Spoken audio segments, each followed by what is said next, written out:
통하여 오는 게 70%에서 95%까지.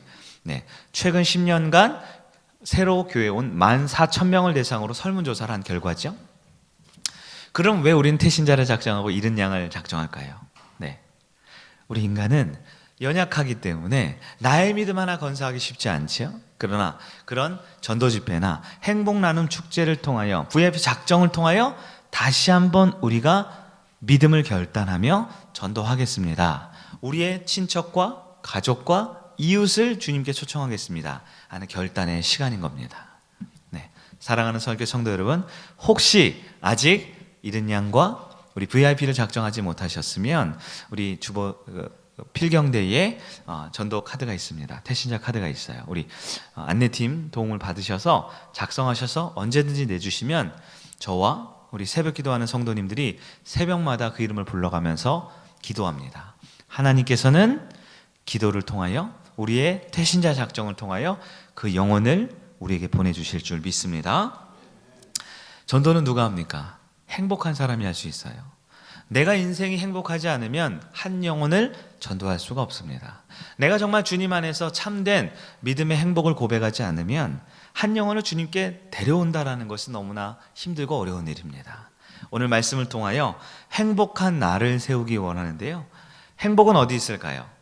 행복은 먼 곳에서 찾으면 안 됩니다. 먼 미래의 행복을 기대하면 안 됩니다.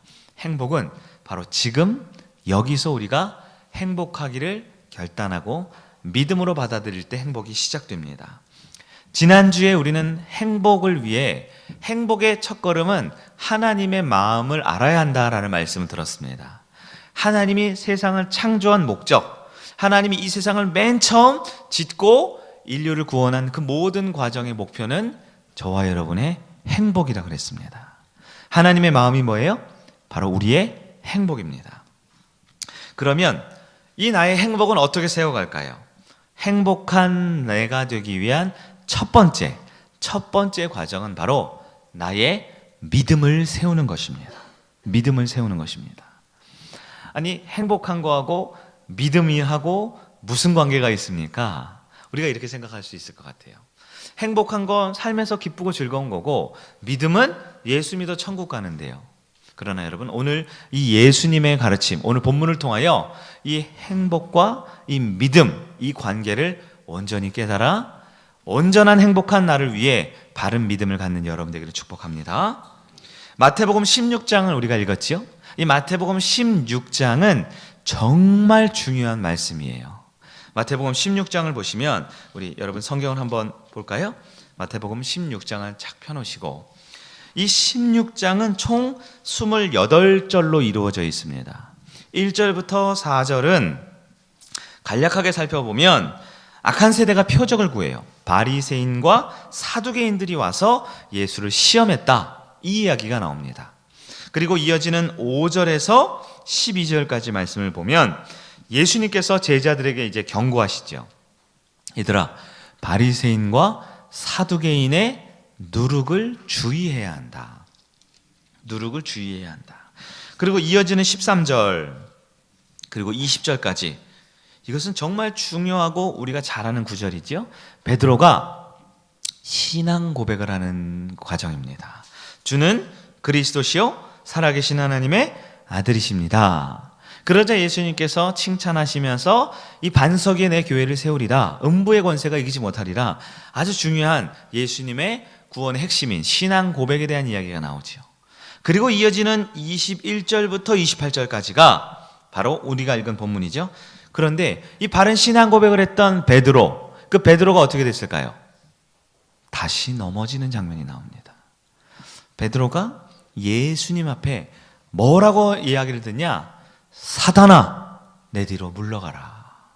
너는 나를 넘어지게 하는도다. 네가 사람의 말을 하는도다. 이렇게 말하는 장면이 나오는 거예요. 여러분, 지금 마태복음 16장이 중요하다고 하면서 이 16장 전체를 한번 전체적으로 보았어요. 크게 4가지 주제가 있어요. 바리새인과 사두개인들이 예수를 공격한 내용, 그리고 예수님이 그 바리새인과 사두개인들의 누룩, 그들의 교훈을 조심하라. 그리고 나서 베드로가 신앙 고백을 제대로 하죠. 그런데 이게 끝이 아니에요. 여기서 끝나면 참 좋겠는데 이어지는 내용이 뭡니까? 이어지는 내용은 바로 베드로가 넘어졌다, 시험 들었다, 그게 좌절에 빠졌다라는 내용이 나옵니다. 여러분, 우리가 성경을 읽을 때 우리는 이렇게 우리가 원하는 부분, 좋아하는 부분만 이렇게 쏙 뽑아서 많이 읽게 마련이죠. 왜 성도들이 이 마태복음 16장을 보면 제일 중요하게 여기는 16절 중심으로 보느냐? 이 성경 공부하는 선생님들이, 목사님들, 신학자들이 이 마태복음 16장을 정리할 때 이 중간에 있는 16절 전으로만 강조를 많이 하기 때문이에요. 그러나 여러분, 이 마태복음 16장의 전체를 볼 때 주제는 뭐냐? 마태복음 16장의 주제는 바리새인과 사두개인들의 교훈을 조심해야 한다라는 것이 주제예요. 우리 마태복음 16장 우리 6절을 한번 읽어보겠습니다. 16장 6절입니다. 시작. 예수께서 이르시되 삼가 바리새인과 사두개인들의 누룩을 주의하라 하시니. 아멘. 11절을 한번 더 읽어볼까요? 11절 시작. 어찌 내 말한 것이 떡에 관함이 아닌 줄을 깨닫지 못하느냐. 오직 바리새인과 사두개인들의 누룩을 주의하라 하시니. 아멘. 마태복음 16장은 계속 반복해서 바리새인과 사두개인의 누룩을 주의하라고 하는 거예요. 그러면 여러분, 바리새인과 사두개인들은 누굴까요? 예수님 당시에 바리새인 그리고 사두개인은 이스라엘의 최대 두 개의 종파를 말하고 있습니다. 즉 바리새인과 사두개인이라는 표현은 유대인 전체를 말하는 것과 동일한 거예요. 이 한반도를 생각할 때 남쪽에는 남한이 있고 대한민국이 있고 북쪽에는 북한이 있죠. 네, 이 한반도를 표현할 때 남한과 북한이라고 표현하면 우리 한반도 전체를 말하죠. 마찬가지입니다. 바리새인과 사두개인들은 이스라엘의 양대 가장 대표적인 두 종파를 말하고 있어요. 그럼 이들의 누룩을 주의하라. 그럼 누룩은 무엇일까요? 누룩은 무엇입니까? 누룩은 그 사람들이 믿는 스타일, 그 사람들의 생활하는 교훈과 방법을 말하고 있는 거예요. 16장 12절, 우리 이어지는 12절 한번 읽어봅니다. 시작. 그제서야 제자들이 떡이 누룩이 아니라 바리새인과 사두개인들의 교훈을 삼가라고 말씀하신 줄을 깨달으니라. 아멘. 그들의 스타일이 뭡니까? 바리새인과 사두개인의 스타일이 뭡니까? 성경을 읽고 성경을 배우고 성경을 가르쳤어요. 그러나 본질은 쏙 빠져 있습니다. 진짜 하나님에 대한, 참 그리스도에 대한 이야기는 쏙 빼놓고 성경을 문자적으로 그들의 입맛대로 읽고 해석하려는 그 바리새인과 사두개인들의 거짓된 가르침, 이것은 진짜 믿음이 아니었습니다. 이것은 가짜 믿음이었어요. 그럼 예수님께서 왜 제자들에게 이것을 반복적으로 계속 주의하라고 할까요? 사실 예수님의 제자들도 태어나면서부터 제자가 아니었어요. 우리 어제 리더십 수련회 때 우리 첫 번째 중요한 강의 중에 하나 그거였죠. 제자는 본성적인 부분도 있지만 만들어지는 부분이 더 많죠. 네? 본성적인 부분도 우리 리더로서 중요한 부분이 있지만 훈련을 통해서 만들어지는 것이 더 크다 그랬어요. 예수님의 제자도 마찬가지였습니다. 예수님이 부르셨지만 불렀다고 해서 다 제자가 아니었어요. 주님의 교회에 나왔다고 해서 다 제자가 아니었어요. 하나님 곁에 같이 예수님과 동행한다고 다 구원받는 제자가 아니었다라는 겁니다. 그래서 예수님은 계속 강조하죠. 바리새인과 사두개인의 누룩을, 그들의 교훈을, 거짓 가르침을, 가짜 믿음을 주의하라. 왜요? 지금 제자들도 그 거짓 믿음에 빠져 있거든요. 지금 베드로도 진짜 믿음을 갖지 못하고 가짜 믿음에 현혹되어 가짜 믿음을 마음에 품고 있기에 예수님이 가르쳐주고 있습니다. 베드로는 후에 분명 하나님의 위대한 사도로 쓰임받지만 오늘 보면 이 당시의 베드로의 마음은 우리가 한번 자세히 살펴볼 필요가 있어요. 예수님은 이미 성경에서 이 마태복음 16장에 오기 이전에 진짜 믿음에 대해서 가르침을 충분히 하셨어요. 대표적으로 예수님이 온전한 가르침이 어디냐? 여러분 산상수훈이라고 들어보셨습니까? 네. 마태복음 5장, 6장, 7장에 걸쳐 있습니다. 복이 있는 사람은 이 팔복을 중심으로 시작으로 마태복음 5장과 6장과 7장 우리 성경책 보면요, 까만색, 빨간색 나오죠? 빨간색이 뭔가요? 빨간 글씨는 예수님이 직접 말씀하신 거죠. 마태복음 여러분 가진 성경 어떤 성경 보면 5장, 6장, 7장은 온통 새빨개요. 왜 그럴까요? 예수님이 직접 하신 말씀으로만 이루어져 있거든요. 그런데 이 산상수훈의 결론 5장, 6장, 7장 결론이 몇 장에 있을까요? 몇 장에 있을까요? 7장에 있겠죠. 마지막 결론 부분을 우리 한번 살펴보기를 원합니다. 우리 지금 성경 마태복음 16장은 우리가 앞으로 조금 이따 또 볼 거거든요. 그러니까 표시를 딱 해놓으시고 한 두세 장만 넘겨서 마태복음 7장 21절부터 23절을 보겠습니다. 제가 가진 성경으로 마태복음 7장 21절 신약성경 약 10면에 있습니다. 21절부터 23절까지 저와 여러분이 한 절씩 교독하겠습니다. 제가 먼저 21절.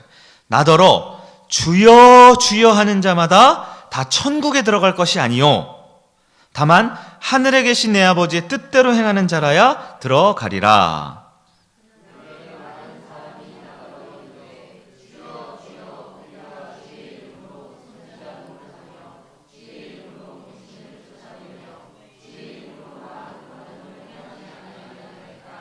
같이 읽겠습니다. 그때에 내가 그들에게 밝히 말하되 내가 너희를 도무지 알지 못하니 불법을 행하는 자들아 내게서 떠나가라 하리라. 아멘.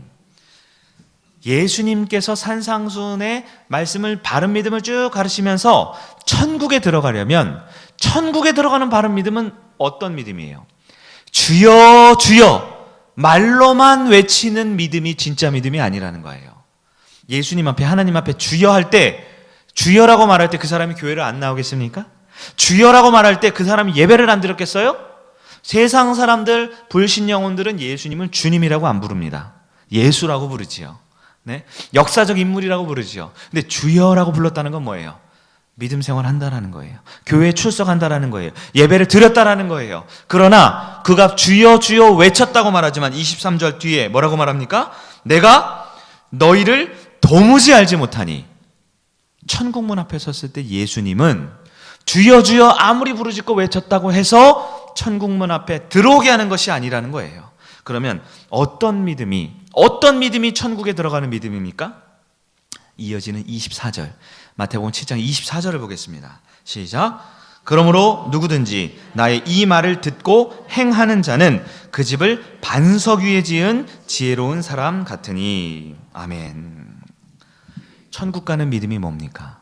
말로만 주여 주여 외치는 신앙이 아니라 그의 믿음이 견고한 반석 위에 세워진 사람이 천국 들어가는 천국의 자녀다라고 가르쳐 주셨다라는 겁니다.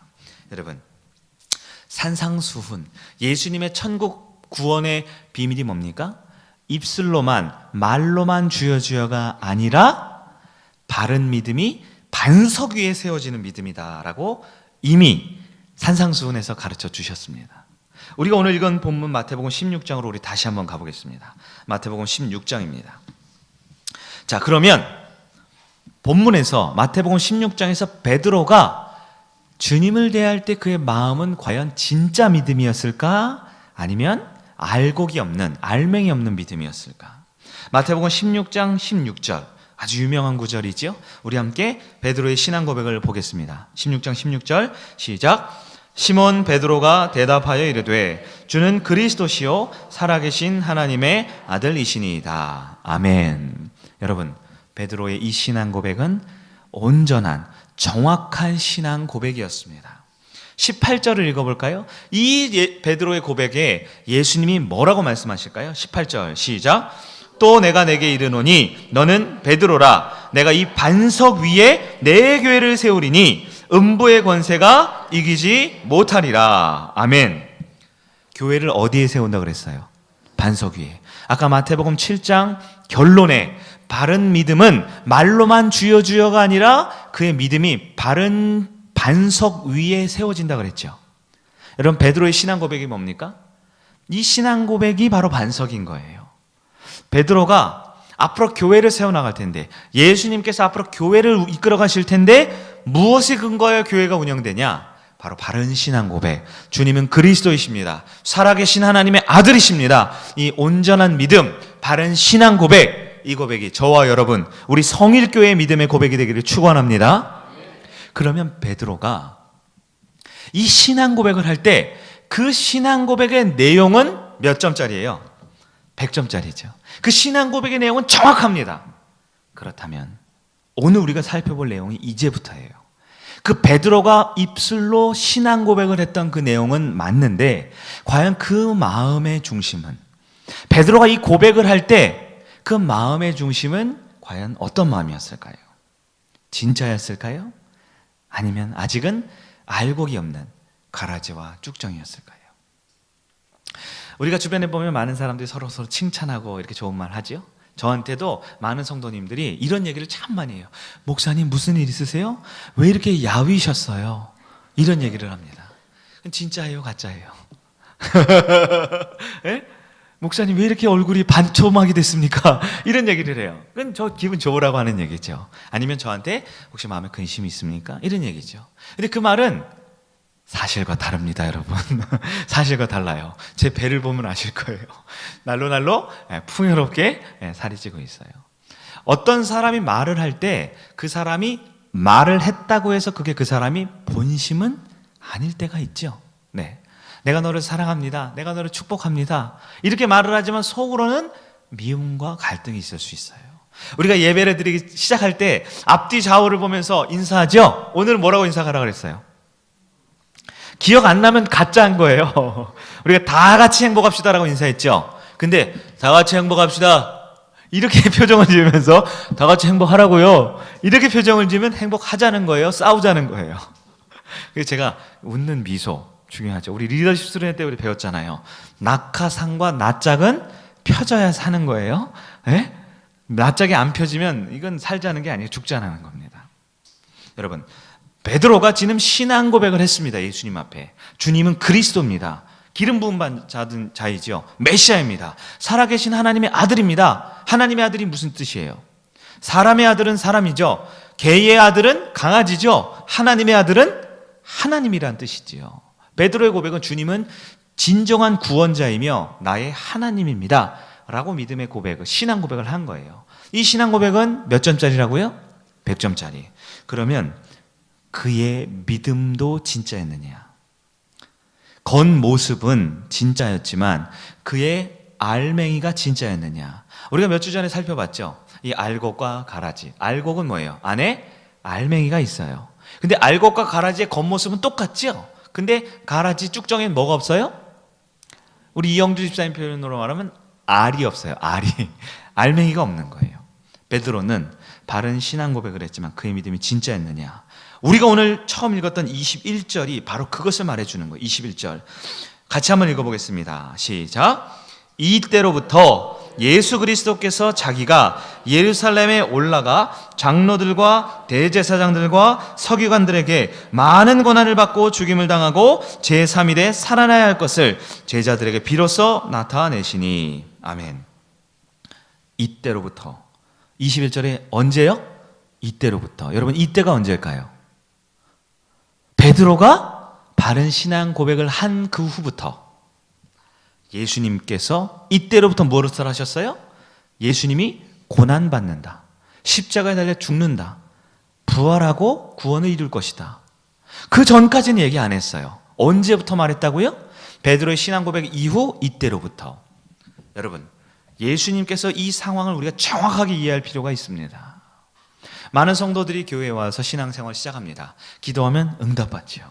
참 미소와 아름다운 섬김을 받습니다. 행복합니다. 그런데 언제 첫 번째 시험이 찾아오냐? 언제 예수님께서 진짜 믿음을 시험하냐? 그 사람이 이제 바른 신앙 고백을 할 수 있는, 영적으로 준비되어 있는 신앙의 어린아이를 이제 막 벗어나려고 하는 순간 주님께서는 진짜를 알려주세요. 예수님의 십자가의 사건과 구원의 사건과 어떤 고난과 어떤 길이 있어야 함을 우리에게 알려주세요. 여러분, 이때 베드로가 바른 신앙 고백은 드렸는데 이때로부터 예수님이 나는 이제 고난당한다, 나는 이제 죽는다, 나는 이제 십자가를 져야 된다, 이 말씀을 하자 베드로가 뭐라고 답변합니까? 22절이죠. 22절을 같이 보겠습니다. 시작. 베드로가 예수를 붙들고 항변하여 이르되 주여 그리마옵소서, 이 일이 결코 주께 미치지 아니하리이다. 아멘. 베드로가 예수를 어떻게 했다고요? 붙들었어요. 여러분, 이 당시에 유대의 문화를 좀 이해할 필요가 있는데요. 이 당시에 제자는 스승의, 우리나라도 그림자도 밟지 않는 말 있죠? 절대 스승을 만지거나 스승과 아주 가까이 지낼 수 있는 입장이 아니었어요. 근데 예수님을 붙들었습니다. 팔을 붙들었어요. 옷을 붙들었습니다. 그러면서 뭐라고 써 있어요? 항변하여. 항변이 뭐예요? 좋은 말로 권면한 거예요? 강하게 반론을 하는 거죠. 여러분, 베드로의 입장 한번 생각해 보세요. 베드로는 얼마나 속으로 깜짝 놀랐을까요? 베드로의 입장은 예수를 위해서 어떻게 했어요? 나는 배도 버렸죠. 배도 버리고 그물도 버리고 예수를 따랐습니다. 예수님을 따라가고 있어요. 그런데 예수님 어떻게 한다고요? 죽는다는 거예요. 예수님께서 돌아가신다라는 거예요. 베드로 입장에서는 예수님이 죽으면 돼요, 안 돼요? 나는 모든 것 다 버리고 당신 쫓아가는데 죽는다고, 예수가 죽는다고, 당신 죽으면 안 돼. 나는 못 죽거든. 나는 절대 안 죽을 거야. 나 안 죽을 거니까 당신도 죽으면 안 돼. 이게 베드로의 진짜 마음이었던 거죠. 입술로는 주여 외치지요. 22절 보세요. 베드로가 예수를 붙들고 항변하여 이르되 주여 그리마옵소서. 우리 주여라는 말 조금 전에 봤죠?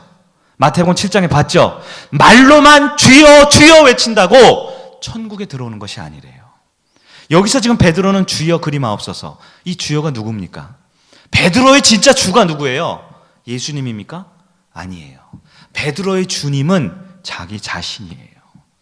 내 모든 것 걸고 내가 당신을 따라가는데 나 이제 잘 나가야 돼. 나 이제 잘 돼야 돼. 근데 죽는다고? 당신 죽으면 나도 죽잖아. 당신 죽으면 안 돼. 베드로가 주여라고 말하지만 그 주여는 진짜 주님이 아닌 거예요. 자기 자신으로 가득 차 있었던 것입니다. 베드로의 믿음은 어떤 믿음입니까? 마태복음 16장 처음부터 아주 길게 반복적으로 예수님이 강조하셔요. 바리새인과 사두개인들의 교훈을 주의하라. 바리새인과 사두개인의 교훈이 뭡니까? 그들의 믿음의 스타일이 뭡니까? 눈앞에 있는 예수를 보고도 하나님인 줄 모르고, 성경은 알고 교회 생활은 잘하고 율법은 잘 지켰으나 열심히 살았으나 주님이 누구였어요? 주님은, 그들에게 주인은 자기 자신입니다. 내가 주님이었던 바리새인과 사두개인들의 가짜 믿음을 주의하라, 주의하라, 주의하라, 그렇게 가르치신 예수님. 그러나 베드로에게 진짜 바른 신앙 고백을 알려주세요. 성경을 보세요. 바요나 시몬아, 이를 내게 알게 한 이는 혈육이 아니다. 하늘에 계신 아버지가 알려준 거다. 네가 공부하고 연구하고 깨달아 한 게 아니야. 처음부터 끝까지 다 은혜로 하나님이 통째로, 그 문장 통째로 너에게 알려주셨어. 그러니까 이제부터 그대로 살아야 한다. 이 바른 신앙 고백의 반석 위에 교회를 세워야 한다. 들었지만, 예수님 곁에 있었지만 여전히 베드로는 그 말씀을 들은 후에도 그의 입술의 고백은 주여있고 입술의 고백은 신앙 고백이지만 그의 마음의 중심에는 진짜 믿음이 아니었다라는 것이죠. 예수님께서는 23절에 이러한 베드로를 보고 뭐라고 하십니까? 23절 같이 읽겠습니다. 시작. 예수께서 돌이키시며 베드로에게 이르시되 사탄아 내 뒤로 물러가라. 너는 나를 넘어지게 하는 자로다. 내가 하나님의 일을 생각하지 아니하고 도리어 사람의 일을 생각하는도다 하시고. 아멘. 여러분, 우리 주님의 이 경고를 우리는 기억해야 합니다. 예수님 곁을 지켰지만, 바른 신앙 고백을 했지만, 정작 예수님의 본질적인 십자가 사건을 소개하자마자 안 됩니다, 죽으면 안 됩니다. 얼핏 이 22절을 보면 예수님을 위해서 하는 말 같지만 베드로의 주여는 예수님이 아니었어요. 자기 자신이었어요. 나를 생각하니까, 내가 죽기 싫으니까 예수님도 죽지 마세요. 그때 예수님은 베드로의 말을 듣지 않아요. 베드로의 환경을 보지 않습니다. 예수님은 베드로의 중심을 정확하게 꿰뚫어 보십니다. 그 주님이 지금 이 아침에 저와 여러분의 중심도 정확하게 보는 것을 믿기를 바랍니다. 베드로의 중심이 무엇이었어요? 사탄아, 내 뒤로 물러가라. 너는 나를 넘어지게 하는 자로다. 사랑하는 여러분, 사람의 일을 한다라고 베드로는 책망받았습니다.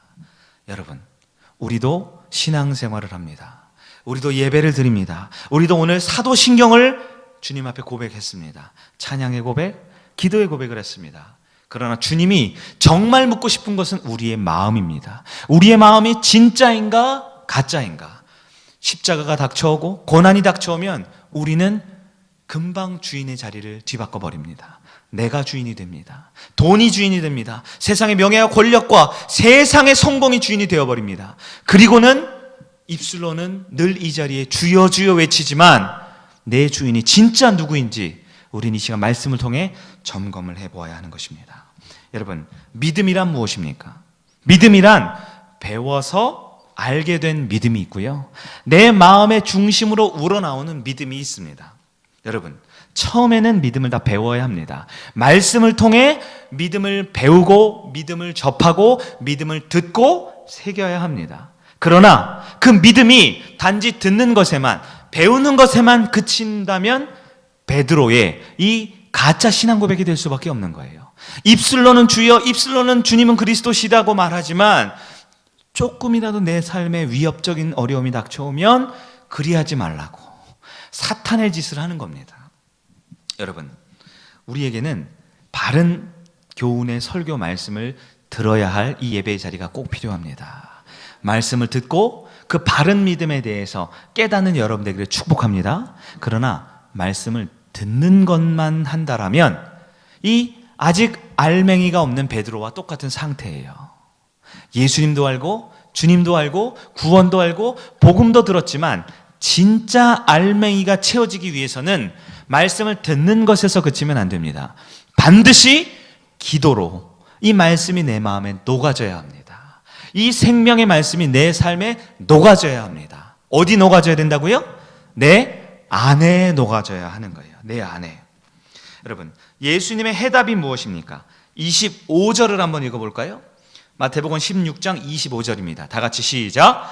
누구든지 제 목숨을 구원하고자 하면 잃을 것이요, 누구든지 나를 위하여 제 목숨을 잃으면 찾으리라. 아멘. 여러분, 이 말씀 어디서 많이 들어본 것 같지 않아요? 영화의 한 장면 아닙니까? 우리 위인전기의 한 장면 나오지 않아요? 살고자 하면 죽을 것이요, 죽고자 하면 반드시 살 것이다. 누가 한 얘기예요?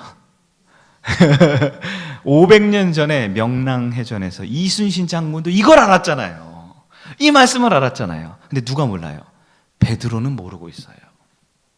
나는 못 죽어요. 내가 어떻게 죽습니까? 배도 버리고 그물도 버리고 돈도 명예도 세상 다 버리고 따라가는데 이제 뭐 좀 콩고물 좀 얻어야지요. 근데 죽는다고요. 죽으면 안 되지. 살아야지요. 그래야지 나도 살지요. 여러분, 그러나 주님께서는 말씀합니다. 살고자 하는 자는 죽는다라고 했어요. 예수 안에서 죽고자 하는 자는 산다라고 말씀하고 있습니다. 24절입니다. 우리 24절 함께 읽어보겠습니다. 시작. 이에 예수께서 제자들에게 이르시되 누구든지 나를 따라오려거든 자기를 부인하고 자기 십자가를 지고 나를 따를 것이니라. 아멘. 자기를 부인하는 게 뭐예요? 내 자아를 부인하는 겁니다. 내 생각을 내려놓는 겁니다. 내 욕심과 내 자존심과 내 모든 계획을 예수의 발 앞에 내려놓는 거예요. 십자가를 지래요. 십자가는 왜 집니까? 요즘 많은 여성들이 아름다운 목걸이로 십자가를 이렇게 화려하게 꾸미고 있지만 십자가는 뭐예요? 십자가는 사형의 틀이죠.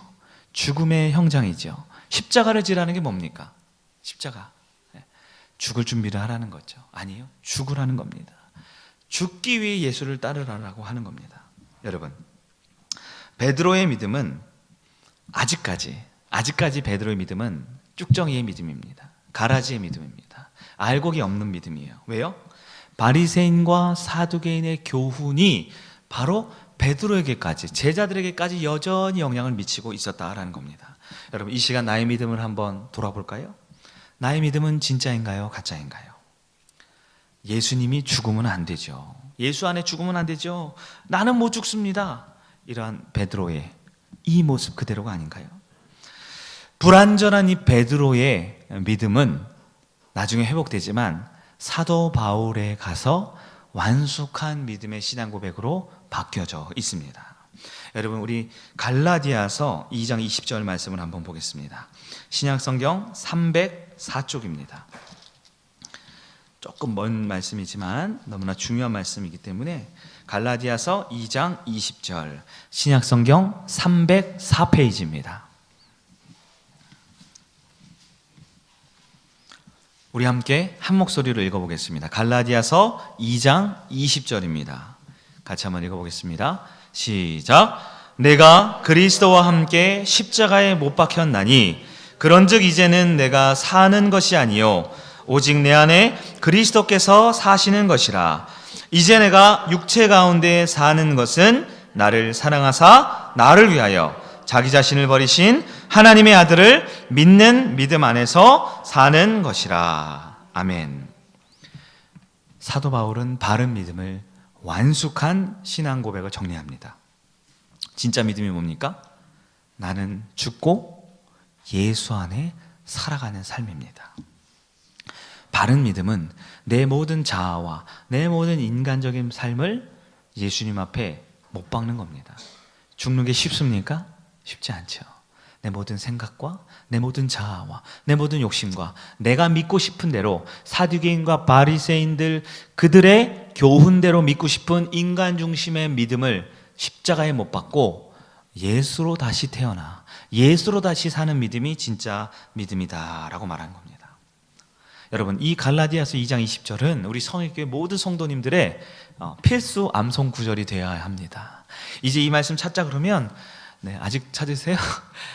찾지 마시고 암송하셔야 돼요. 내가 그리스도와 함께. 이 말씀은 암송하는 구절이 되어야 합니다. 여러분, 성도의 신앙이 뭡니까? 마태복음 16장 16절 주님은 그리스도시요 살아계신 하나님의 아들입니다 라는 바른 신앙 고백의 반석, 바른 신앙 고백, 입술의 고백이 시작입니다. 그리고 갈라디아서 2장 20절 나는 죽고 예수로 사는 삶이 우리 신앙생활의 성숙한 삶의 모습이 되어야 하는 겁니다. 여러분, 바른 신앙 고백 그리고 나는 죽고 예수로 사는 삶, 이것이 우리 성일교회 모든 성도님들의 믿음의 근거가 되기를 주님의 이름으로 축원합니다. 내 자아를 죽이는 것은 쉽지 않습니다. 분명 교회 안에 있지만 함께 예배를 드리지만 분명히 직분을 받았고 봉사도 하지만 인간은 어떻습니까? 내 자아가 살아서 펄펄 날뛰면 그 성도는 죽어있는 성도입니다. 내 자아로 가득 차서 말하고 생각하고 행동하면 그런 사람들이 모여있는 교회를 죽어있는 교회다라고 말합니다. 여러분 어떻습니까? 누가 인간이란 내 욕을 하면 밤에 잠을 못 자죠. 누가 저 뒤에서 내 뒷담화 한마디 했다 그러면 목숨 걸고 싸우지요. 헌신하자, 수고하자, 힘을 합쳐자 그러면 당장 예배부터 빠지지요. 여러분, 내가 죽어있는 거 맞습니까? 예수 앞에서 내가 죽은 거 맞습니까?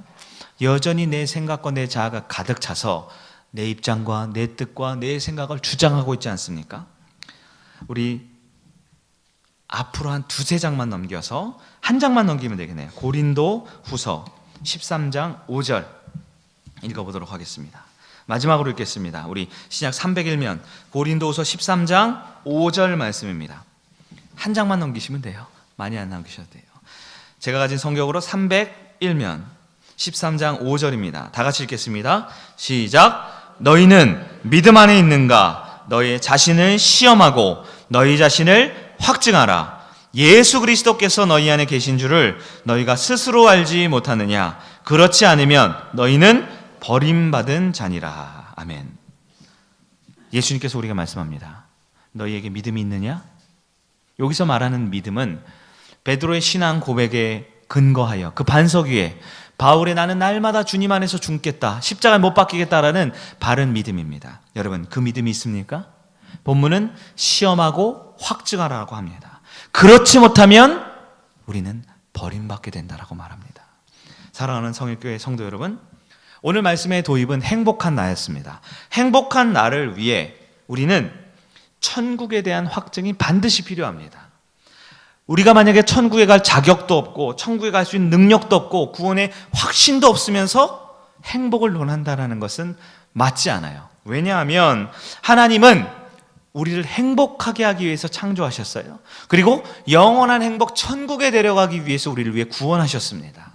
그러므로 하나님의 마음은 저와 여러분의 행복인데요, 그 하나님의 마음에 해당하는 자녀의 삶은 구원받은 자녀, 천국 가는 자녀입니다.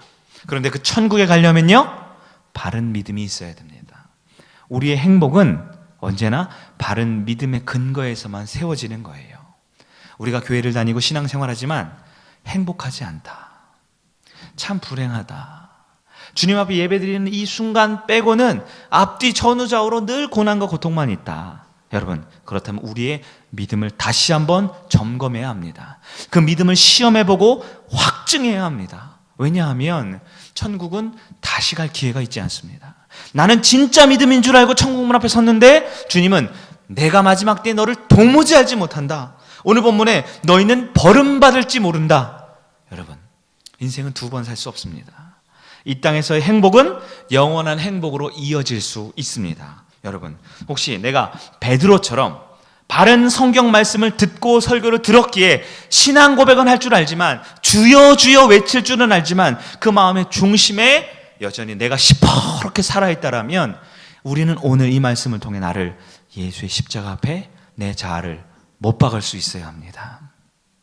어린아이의 신앙, 베드로의 그 신앙 고백만 옹알이 하듯 해내는 신앙이 아니라 이제 어떤 환난과 고난과 주를 위해 고난을 당하는 일이 있어도 우리는 그것에 감사하며 기뻐하며 나는 죽고 예수로 다시 살아나는 진짜 믿음 갖는 여러분 되기를 축원합니다. 내가 죽으면 예수가 살 수 있습니다. 내가 죽어야 예수로 우리는 다시 살 수 있습니다. 내가 예수로 다시 살아날 때 우리의 인생은 행복할 수 있습니다. 여러분이 예수로 다시 살아날 때 여러분의 가정이 행복해질 줄 믿습니다. 여러분의 자녀의 인생이 풀려나가게 될 줄 믿습니다. 여러분이 예수로 살아나는 하루하루의 삶이 우리 성일교회를 행복한 하나님의 나라 천국으로 만들어줄 줄 믿습니다. 말씀을 정리하겠습니다. 행복한 내가 되기 위해, 행복한 나로 세워지기 위해서는 하나님의 마음을 알아야 돼요. 그 하나님의 마음은 좋았더라, 행복했더라, 내가 너 이렇게 만들었더니 너무 기뻤더라. 원래 만드신 그 목적이에요. 그러나 인간이 타락했죠? 하나님은 인간의 타락을 회복하기 위해 예수님을 보내주셨습니다. 그 예수님이 이 땅에 오셨으면서 계속하는 말은 평화, 평화, 샬롬, 샬롬, 행복할지어다. 이제 행복이 시작됐다 선포하셨습니다. 그러나 혹시 그 예수님이 우리에게 행복을 회복시켜 주셨는데도 여전히 우리의 삶은 가시밭길, 고난길이라고 생각하십니까? 우리의 믿음을 점검해야 합니다. 바리새인과 사두개인들의 교훈을 따라가는 믿음이면 교회를 다니고 예배를 드리고 신앙생활을 하고 직분을 받아도 진짜 성숙한 구원관을 갖지 못한 거예요. 나는 죽고 예수로 살아가는 진짜 믿음으로 이 땅에서의 천국을 누리는 여러분 되기를 축원합니다. 행복한 나를 세우기 위해 바른 믿음으로 살아가는 저와 여러분 되기를 주님의 이름으로 축복합니다.